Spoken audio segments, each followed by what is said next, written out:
One of the beautiful thing about this place is now these people are in the kingdom of Judah. இந்த மக்கள் இப்பொழுது தங்களுக்கென்று ஒரு ராஜ்யத்தை அமைத்து அது யூத ராஜ்யம் என்று நாங்கள் பார்க்கிறோம். Whereas there was another kingdom as well, right? Where the city of Samaria was the capital city, right? அங்கதான் மற்ற எல்லாரும் வாழ்ந்து கொண்டிருந்தார்கள். அதாவது இங்கே நாங்கள் பார்க்க யூதா ராஜ்யத்திலே அவர்களோடு கூட பென்யமின் கோத்திரத்தார் இருந்தார்கள். யூதாவும் பென்யமினும் எப்பொழுதும் ஒன்றாகவே இருந்தார்கள். இதெல்லாம் நாங்கள் படித்தோம் இல்லையா, நிறைய விஷயங்களை, ரைட்? ஆனால் மற்ற எல்லா கோத்திரத்தாரும், மற்ற 10 கோத்திரத்தாரும் இல்லையா, 12 கோத்திரத்தில் 2 பேர் இங்க இருக்கிறாங்க, மற்ற 10 கோத்திரமும் வேற ஒரு இடத்துல வேறு ராஜ்யத்திலே அவள் காணப்படுகிறார்கள். Now see this. இப்ப 9ஆம் வசனத்தில் வாசிக்கிறோம், யூதா பென்யமின் ஜனங்களையும், ரைட், அது தங்களுடைய சொந்த ஜனங்கள், அவர்களோட கூட எப்ராயிமிலும், this was a city from, or the tribe from another kingdom, Israel kingdom, இஸ்ரவேல் ராஜ்யத்திலிருந்து இவர்கள் எல்லாரும் வருகிறார்கள் நாங்கள் பார்க்கிறோம். எப்ராயிமிலும் மனாசேயிலும் சிமியோன், இதெல்லாம் அங்க மற்ற இஸ்ரவேல் ஜனத்தோடு கூட இருந்த ஆட்கள். அதனால நாங்கள் பார்க்கிறோம், வந்து அவரோடு சஞ்சரித்தவர்களையும் கூட்டினான். அடுத்த வசனத்தை வாசிங்க, அவனுடைய தேவனாகிய கர்த்தர் அவனோடு இருக்கிறதை கண்டு, இஸ்ரவேல் இருந்து from the kingdom of Israel. கவனிக்கிறீங்க நினைக்கிறேன், விளங்குது நான் நினைக்கிறேன் எல்லாருக்கும், ரைட்? யூதா ஜனம் இவனோடு கூட இருக்கிறாங்க, ஓகே, அவங்க வந்தாங்க, அது ஓகே. மற்ற ராஜ்யத்திலிருந்து வர்றாங்க ஆக்கள். காரணம் என்ன தெரியுமா? இல்ல போட்டுருது, கர்த்தர் ஆசாவோடு இருக்கிறதை கண்டு வந்தார்கள் என்று போடப்பட்டிருக்கிறது. So they were able to see that King Asa was something different, right? They were able to see that God was with King Asa, and they are leaving their own kingdom and coming to King Asa, to the kingdom of Judah. பாருங்க எப்படித்தான் அந்த நேரத்தில் ஆண்டவர் உடைய வாழ்க்கையில காரியங்கள் செய்கிறார்னு சொல்லி நாங்கள் பார்க்கிறோம். காரணம், இந்த ஆசா கர்த்தருக்கு முக்கியத்துவம் கொடுக்கிறான், அவருக்கு கீழ்ப்படுகிறான். அவர் சொன்ன உடனே S we will do it என்று சொல்லி அவன் தன்னை ஒப்பு கொடுக்கிறான். These kings, right, they can easily refuse and rebuke the prophets who come and tell them things.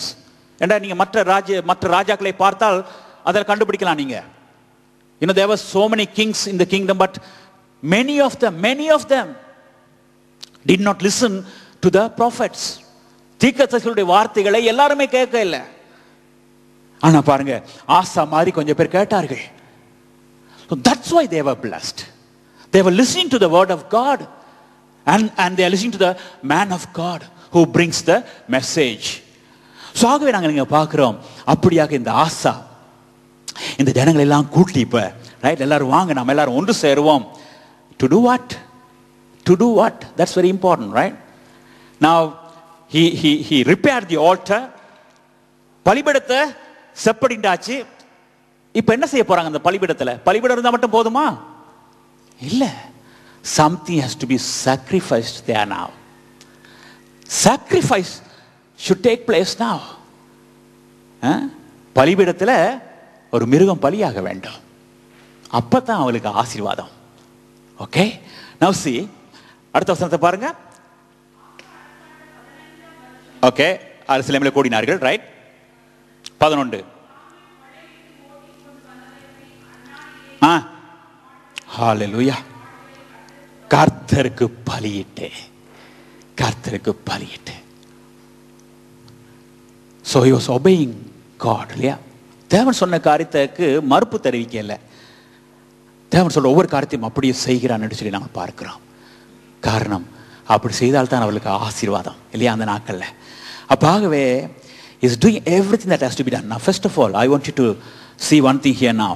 In the New Testament time, we still do the same thing but little differently, right?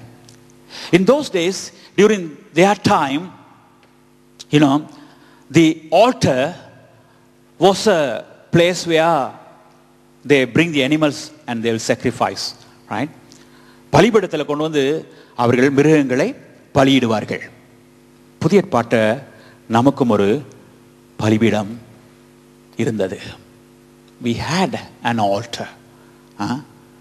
ஏனென்றால் நாங்கள் இப்ப ஒவ்வொரு நாளும் அந்த பலிபீடத்தில் பலியிடுகிறது இல்லை, இல்லையா? We don't sacrifice every day like those people were doing. They have to do twice a day. Morning ஒருக்கா ஈவினிங் ஒருக்கா, maybe morning 9 o'clock, then afternoon 3 right? 2 animals has to be sacrificed every day for the sins of the people, right? That's how serious the sin was, right? That's why Jesus was hanging on the cross from morning 9 till evening 3 o'clock, because that's the way they have been doing things, right, in the Old Testament time, right? Okay, so now this altar reminds us something. I don't know whether anybody can see that picture now. What is the altar for us today who are in the New Testament time? What was the altar? எங்களுடைய alter என்னவா இருக்குன்னு நினைக்கிறீங்க? ஏனென்றால் அங்கே பலிபீடத்தில் ஒரு மிருகம் பலியானது.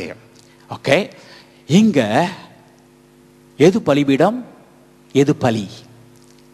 Which is the altar and which is the sacrifice in the New Testament time?